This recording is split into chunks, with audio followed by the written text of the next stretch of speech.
कश्मीरी सेब प्रेमचंद्र जी की एक छोटी सी पर बड़ी ही प्रासंगिक और शिक्षाप्रद कहानी है। प्रेमचंद्र जी हिंदी के कहानीकारों में सबसे लोकप्रिय कहानीकार हैं। इनकी कहानियों में महत्वपूर्ण संदेश छिपे होते हैं। इनका जन्म 1880 में काशी के निकट लमही गांव में हुआ था। उनका असली नाम धनपत राय था। पिताजी उन्हें प्यार से नवाब राय कहते थे। प्रेमचंद्र ने लगभग 300 कहानियाँ और 14 उपन्यासों की रचना की थी। 1936 में उनका स्वर्गवास हुआ। उनकी कुछ रचनाएं इस प्रकार हैं: उपन्यास सेवा सदन, प्रेमाश्रम, रंगभूमि, कायाकल्प, निर्मला, गवन, कर्मभूमि, गोदान आदि। कहानियाँ बूढ़ी काकी, परीक्षा, सवा सेर गेहूँ, शतरंज के खिलाड़ी, कजाकी, पूस की रात, ठाकुर का कुआं, ईदगाह, कफन आदि। आज मैं आप लोगों के सामने मुंशी प्रेमचंद्र जी द्वारा रचित कहानी कश्मीरी सेब एक्सप्लेन करने जा रही हूँ। इस कहानी के माध्यम से लेखक ने हमें यह बताना चाहा है कि यदि हम बाजार जाकर कोई सामान खरीदते हैं तो हमें बहुत ही ज़्यादा सावधानी बरतनी चाहिए, नहीं तो हमारे साथ भी धोखा हो सकता है, जैसे लेखक को हुआ था।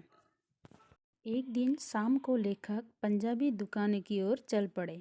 उन दुकानों में लेखक ने बहुत ही अच्छे गुलाबी रंग के सेब देखे। उन सेबों को देखकर लेखक का मन ललचा उठा। उन सेबों को देख लेखक सोचने लगे कि आजकल शिक्षित समाज में विटामिन और प्रोटीन जैसे शब्दों को विचार करने की प्रवृत्ति हो गई है। कोई भी चीज़ हो, अगर उसमें विटामिन और प्रोटीन है ऐसा कहा जाए तो वह चीज़ लोगों की खाने की मेज़ों में स्थान पा लेती हैं। पहले लोग टमाटर और गाजर मुफ्त में भी नहीं खाते थे, पर यह अब भोजन का आवश्यक अंग बन गया है। सेब के विषय में कहा जाए तो रोज़ एक सेब खाने से हमें डॉक्टरों के पास जाने की ज़रूरत न रहेगी। डॉक्टरों से बचने के लिए लोग नीम कोड़ी भी खाने को तैयार होते हैं। सेब तो रसाल और स्वादिष्ट फल हैं, आम के बराबर के फल हैं। बनारस के लंगड़े आम, लखनऊ के दशहरी और मुंबई की अल्फासू की बात दूसरी है। लेकिन इन आमों में विटामिन या प्रोटीन है या नहीं, इसके विषय में अभी तक कोई व्यवस्था देखने में नहीं आई है। लेकिन सेब को यह व्यवस्था मिल चुकी है। इसलिए लेखक ने स्वाद और गुण दोनों होने के कारण दुकानदार से मोल भाव कर आधा किलो सेब मांगे। उसी वक्त दुकानदार ने अपने नौकर से चुन चुन कर आधा किलो सेब निकालने को कहा और उसे तोलकर लिफाफे में बांधा और लेखक को दे दिया। लेखक घर आकर सेब वैसे ही रख दिए, क्योंकि फल रात को नहीं प्रातःकाल खाना सेहत के लिए अच्छा है।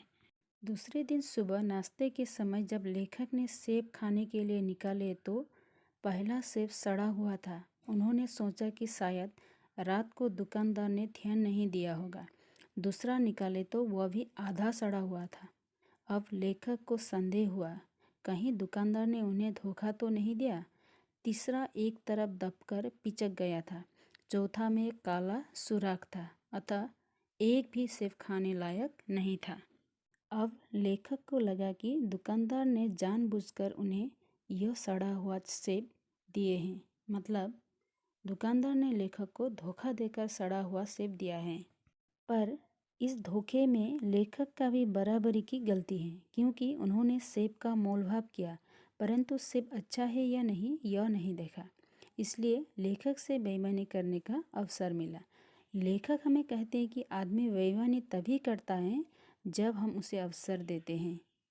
लेकिन सब आदमी बेईमानी करते हैं ऐसे नहीं। लेखक ने बताया कि एक बार वे मुहर्रम के मेले में एक खोमचे वाले से 1 पैसे की रेवड़ियाँ ली थी और पैसे की जगह अठन्नी दे आए थे।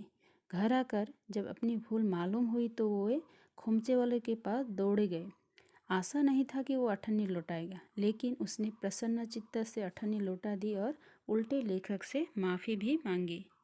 इस घटना से लेखक हमें यह आगाह करते हैं कि अगर हम सावधान रहते हैं तो हमारे साथ धोखाधड़ी कम हो सकती है। बाज़ार में जाकर अगर हम किसी को भी बेईमानी करने का मौका देते हैं, तभी वो हमारे साथ बेईमानी कर सकते हैं।